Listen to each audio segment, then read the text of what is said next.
Hello friends, welcome to Vennila kitchen. இன்றைக்கி நம்ம கிச்சனில் சூப்பரான டேஸ்டியான ஸ்பாஞ்ச் கேக் எப்படி பண்ணுறதுன்னு தாங்க பார்க்க போகிறோம். இது வந்து சிம்பிளாக உடனே நம்ம செஞ்சு முடிச்சிடலாங்க. செய்கிறது ரொம்பவே சுலபம். கடைகளில் வாங்குற மாதிரி ரொம்பவே ஸ்பாஞ்சியாகவும் ரொம்ப டேஸ்டியாகவும் இருக்கும். வாங்க இந்த ஸ்பாஞ்ச் கேக் எப்படி பண்ணுறதுன்னு வீடியோக்குள்ளே போய் பார்க்கலாம். நீங்கள் இப்போ தான் ஃபர்ஸ்ட் டைம் நம்ம சேனல் பார்க்குறீங்கன்னா மறக்காமல் சப்ஸ்கிரைப் பண்ணிவிட்டு பக்கத்தில் இருக்கிற பெல் ஐக்கானை கிளிக் பண்ணி ஆல்ன்ற ஆப்ஷனை அழுத்திடுங்க. வாங்க இப்போ வீடியோக்குள்ளே போகலாம். கேக் பண்ணுறதுக்கு ஃபஸ்ட்டு வந்து கேக் ட்ரேயில் வந்து நீங்கள் ஆயில் இல்லைன்னா நெய் ஏதாவது தடவிக்கலாங்க. நான் வந்து ஆயில் தான் தடவி இருக்கிறேன். தடவிட்டு இதில் வந்து பட்டர் பேப்பர் வந்து உள்ளே நம்ம இன்சர்ட் பண்ணிடலாம். பட்டர் பேப்பரை வச்ச பிறகு அது மேலே லைட்டாக நம்ம ஆயில் ஸ்ப்ரெட் பண்ணிக்கோங்க. அதே போல் லைட்டாக சைட்லேயும் நம்ம வந்து ஆயில் தடவிக்கலாங்க. உங்கள்கிட்ட பட்டர் பேப்பர் இல்லைன்னா நீங்கள் வந்து ஆயில் தடவின பிறகு மைதாவை வந்து லைட்டாக எல்லா பக்கமும் தூவி விட்டுக்கோங்க. இப்போ வந்து ஒரு மிக்சிங் பவுல் எடுத்துக்கோங்க. அதில் வந்து 3 முட்டைகள் வந்து நம்ம உடச்சி ஊற்றிக்கலாங்க. முட்டைகள் வந்து நீங்கள் ஃப்ரிட்ஜில் வச்சுருந்து யூஸ் பண்ணுறீங்கன்னா 4 மணி நேரம் 5 மணி நேரத்துக்கு முன்னாடியே எடுத்து வச்சுட்டு அதுக்கப்புறமா யூஸ் பண்ணிக்கோங்க. நீங்கள் வந்து அந்த மாதிரி எடுத்து உடனே ஃப்ரிட்ஜிலேருந்து எடுத்து யூஸ் பண்ணிங்கன்னா உங்களுக்கு வந்து கேக் வந்து நல்லா ஸ்பான்ச்சியாக வராதுங்க. அதனால் 4 மணி நேரம் 5 மணி நேரத்துக்கு முன்னாடியே நீங்கள் வந்து எடுத்து வச்சுட்டு அதுக்கப்புறமா இது போல் எடுத்து யூஸ் பண்ணிக்கலாம். ஃப்ரிட்ஜிலேருந்து எடுத்த முட்டைகளில் வந்து நம்மளுக்கு வந்து ஒயிட் கலரில் ஒரு பார்ட்டிகல்ஸ் இருக்குங்க. அதை வந்து நீங்கள் ரிமூவ் பண்ணிவிட்டு அதுக்கப்புறமா ஒரு விஸ்க் வச்சுட்டு இதை வந்து நல்லா மிக்ஸ் பண்ணிக்கோங்க. நான் மறுபடியும் சொல்கிறேங்க, நீங்கள் வந்து ஃப்ரிட்ஜிலேருந்து உடனே எடுத்து யூஸ் பண்ணிங்கன்னா உங்களுக்கு வந்து கேக்கு சரியாக வராது. அதனால் மெயினாக நீங்கள் வந்து ரூம் டெம்பரேச்சரில் இருக்கிற மாதிரி முட்டைகளில் வாங்கிட்டு வந்து நீங்கள் வந்து இது போல் நல்லா மிக்ஸ் பண்ணிக்கோங்க. அப்போ தான் நம்மளுக்கு கேக் நல்லா பர்ஃபெக்டாக வரும். இது போல் ஒரு 2 மினிட்ஸுக்கு நீங்கள் நல்லா மிக்ஸ் பண்ண பிறகு பாருங்கள் எந்த அளவுக்கு நல்லா நுர பொங்கி வந்திருக்குன்னு. இந்த ஸ்டேஜில் வந்து நம்ம சர்க்கரை ஆட் பண்ணிக்கலாங்க. நான் வந்து 3 முட்டைகளுக்கு 3/4 கப் அளவுக்கு சர்க்கரை எடுத்துருக்கிறேன். இதை வந்து கொஞ்சம் கொஞ்சமாக சேர்த்துட்டு நம்ம நல்லா மிக்ஸ் பண்ணிக்கலாங்க. நீங்கள் வந்து எடுத்தோடனே சர்க்கரையை ஃபுல்லாக சேர்த்திட வேண்டாம். இது போல் கொஞ்சம் கொஞ்சமாக சேர்த்துட்டு நல்லா கலந்து விட்டுருங்க. சர்க்கரையை சேர்த்து நீங்கள் வந்து கை விடாமல் எந்த அளவுக்கு ப்ரெஷர் கொடுத்து நீங்கள் வந்து மிக்ஸ் பண்ணுறீங்களோ அந்த அளவுக்கு உங்களுக்கு வந்து நல்லா க்ரீமியாக கிடைக்கும். இப்போ வந்து நான் இன்னும் கொஞ்சமாக சேர்த்துட்டு இது போல் நல்லா மிக்ஸ் பண்ணிக்கிறேங்க. நீங்கள் வந்து கை வலிக்குதுன்னு விட்டு நீங்கள் வந்து மிக்ஸ் பண்ணக்கூடாது.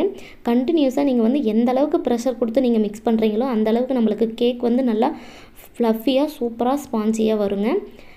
நான் வந்து எதுவுமே ஸ்கிப் பண்ணல. உங்களுக்கு வந்து கண்டினியூஸாக நான் வந்து ஸ்பீட் பண்ணி காட்டியிருக்கிறேங்க. அதனால் நான் வந்து ஒரு 15 மினிட்ஸ்லேருந்து 20 மினிட்ஸ் வரைக்கும் நல்லா கைவிடாமல் மிக்ஸ் பண்ணிக்கிட்டே இருந்தேன். நீங்கள் வந்து கைகளில் மாற்றி நீங்கள் மிக்ஸ் பண்ணிக்கலாம். இது வந்து ஃபஸ்ட்டு எல்லோ கலரில் தாங்க இருக்கும். நீங்கள் எந்த அளவுக்கு மிக்ஸ் பண்ணுறீங்களோ அந்த அளவுக்கு உங்களுக்கு வந்து கலர் சேஞ்ச் ஆகி வரும். பாருங்கள், முன்ன ரொம்ப டார்க்காக எல்லோ கலரில் இருந்தது. இப்போ வந்து லைட்டாக சாண்டல் கலர் மாதிரி லைட் ஒயிட் கலர் வந்து வந்திருக்கு. இதை வந்து நீங்கள் நல்லா இன்னும் பீட் பண்ண உங்களுக்கு வந்து பியூர் ஒயிட் கலரில் க்ரீமியாக கிடைக்குங்க. அதனால் கைவிடாமல் மிக்ஸ் பண்ணிக்கிட்டே இருங்க.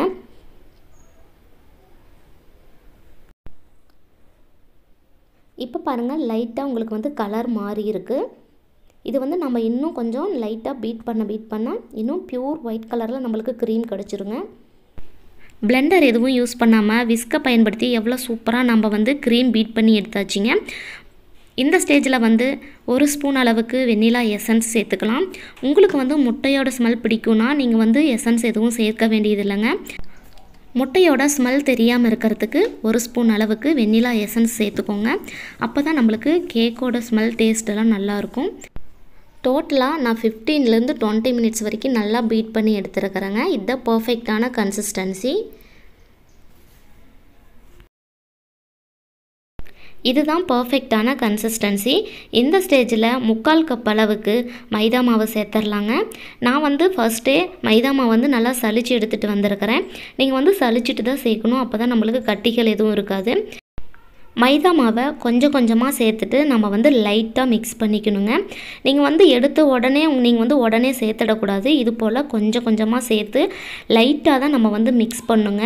ஏன்னா முட்டையோட அந்த பபுள்ஸ் எல்லாம் இருக்குது இல்லைங்களா, அதெல்லாம் வெளியில் போயிடுச்சுன்னா நம்மளுக்கு வந்து கேக் வந்து நல்லா ஸ்பான்ச்சியாக ஃப்ளஃபியாக கிடைக்காது. அதனால் நான் எப்படி மிக்ஸ் பண்ணுறனோ அதே போல் லைட்டாக நீங்கள் வந்து மிக்ஸ் பண்ணிக்கணுங்க. ரொம்ப ஹார்டாக நீங்கள் மிக்ஸ் பண்ணிங்கன்னா உங்களுக்கு வந்து கேக் வந்து ஹார்டாயிரும். அதனால் நீங்கள் கொஞ்சம் கொஞ்சமாக சேர்த்துட்டு இது போல் உங்களுக்கு எந்த அளவுக்கு உங்களுக்கு கரெக்டாக உங்களுக்கு மிக்ஸ் பண்ண தெரியுமோ அது போல் நீங்கள் ஒரு ஸ்பூனாக கூட சேர்த்து நீங்கள் லைட்டாக மிக்ஸ் பண்ணிக்கலாங்க.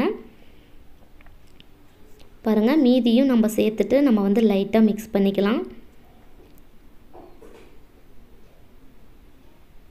இது போல் நம்ம கொஞ்சம் கொஞ்சமாக மிக்ஸ் பண்ணும்போது நம்மளுக்கு கேக் நல்லா ஃப்ளஃபியாகவும் ஸ்பாஞ்சியாகவும் வருங்க.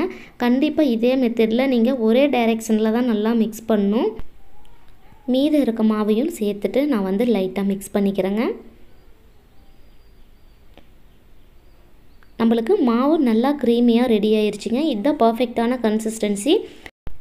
மாவு வந்து எல்லா மாவும் சேர்த்த பிறகு இதை வந்து நல்லா கலந்து கொடுத்துக்கோங்க. ரொம்ப அழுத்தம் கொடுத்து கலக்க வேண்டியதில்லை. நாம் சேர்த்த மாவு வந்து ஒன்றோடு ஒன்று நல்லா மிக்ஸ் ஆகிற வரைக்கும் நல்லா லைட்டாக நீங்கள் வந்து கலந்து கொடுத்துக்கோங்க. பார்க்கும்போதே உங்களுக்கு தெரியும் எவ்வளோ சூப்பராக நம்மளுக்கு க்ரீமியாக ரெடி ஆயிடுச்சுன்னு. இதுதான் பர்ஃபெக்டான கன்சிஸ்டன்சி. இப்போ வந்து நம்ம நெய் தடவின பிளேட்டுக்கு வந்து நம்ம ட்ரேயில் மாற்றிடலாங்க.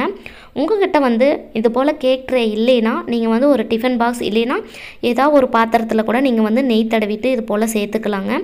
எல்லாத்தையும் சேர்த்த பிறகு இதை வந்து நல்லா டேப் பண்ணிக்கோங்க. பபுள்ஸ் எல்லாம் இருந்தால் நம்மளுக்கு இந்த ஏர் பபுள்ஸ் எல்லாம் வெளியில் வந்துடும். இதை வந்து பேக் பண்ணுறதுக்கு ஸ்டவ் ஆன் பண்ணி அடி கனமான பாத்திரம் ஒன்று வச்சுருக்கிறேங்க. இதை வந்து நல்லா ஃப்ரீ ஹீட் பண்ணிக்கோங்க. 5 மினிட்ஸுக்கு நல்லா ஃப்ரீ ஹீட் பண்ண பிறகு நம்ம வந்து ட்ரேவை உள்ளே எடுத்து வச்சு க்ளோஸ் பண்ணிடலாம். இது வந்து 40 மினிட்ஸுக்கு நல்லா லோ ஃப்ளேமில் வச்சுட்டு இதை வந்து நல்லா குக் பண்ணிக்கோங்க. இப்போ வந்து ஒரு 40 மினிட்ஸ் இருக்கட்டும். பாருங்கள், கேக் நல்லா பொங்கி வந்திருக்கு. எனக்கு வந்து இன்றைக்கி பேக் பண்ணுறதுக்கு 30 மினிட்ஸ் தான் ஆச்சு, 30 நிமிஷம் தாங்க ஆச்சு. ஏன்னா நம்ம மிக்ஸ் பண்ணுறதை பொறுத்து நம்மளுக்கு வந்து டைமிங் வந்து மாறுங்க. இப்போ வந்து ஒரு டூத்பிக் வச்சு நம்ம வந்து உள்ளே இன்சர்ட் பண்ணி பார்க்கலாம். பாருங்கள், ஒட்டாமல் வந்துச்சுன்னா நம்மளுக்கு வந்து கேக் ரெடி ஆயிடுச்சு. நீங்கள் வந்து ஒரு 30 செகண்டில் நீங்கள் வந்து இது போல் டூத்பிக் விட்டு பார்க்கும்போது உங்களுக்கு வந்து லைட்டாக ஒட்டுச்சின்னா நீங்கள் இன்னொரு 10 மினிட்ஸ் கூட நீங்கள் பேக் பண்ணி எடுத்துக்கலாங்க. சூப்பரான ஸ்பாஞ்சியான நம்மளுக்கு கேக் ரெடி ஆயிடுச்சு. இது வந்து நல்லா முழுமையாக ஆறின பிறகு ஓரங்கள்லாம் ஒரு கத்தி வச்சு இது போல் நல்லா கட் பண்ணிவிட்டு அதுக்கப்புறம் நம்ம வந்து கேக் எடுத்துக்கலாங்க. எந்த அளவுக்கு நம்ம ப்ரெஷர் கொடுத்து இதை வந்து நல்லா மிக்ஸ் பண்ணி எடுக்கிறோமோ, பீட் பண்ணி எடுக்கிறோமோ, அந்தளவுக்கு நம்மளுக்கு வந்து கேக் நல்லா ஸ்பாஞ்சியாக கிடைக்குங்க. இதை வந்து ஒரு பிளேட்டுக்கு நம்ம மாற்றிடலாம்.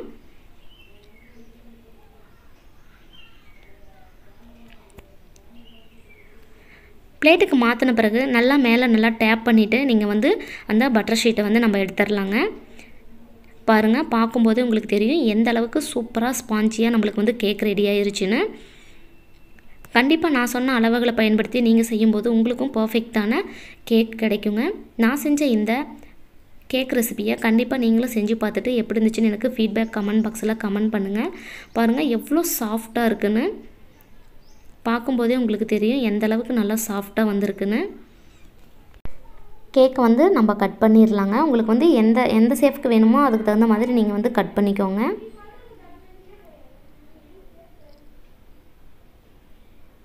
கட் பண்ணும்போதே உங்களுக்கு தெரியும் எவ்வளோ சாஃப்டாக இருக்குன்னு. டேஸ்டியான சூப்பரான ஸ்பாஞ்ச் கேக் நம்ம வந்து இன்றைக்கி ரெடி பண்ணியாச்சுங்க. கண்டிப்பாக நீங்களும் இதே போல் செஞ்சு பார்த்துட்டு எப்படி இருந்துச்சுன்னு ஃபீட்பேக் எனக்கு கமெண்ட் பாக்ஸில் கமெண்ட் பண்ணுங்கள்.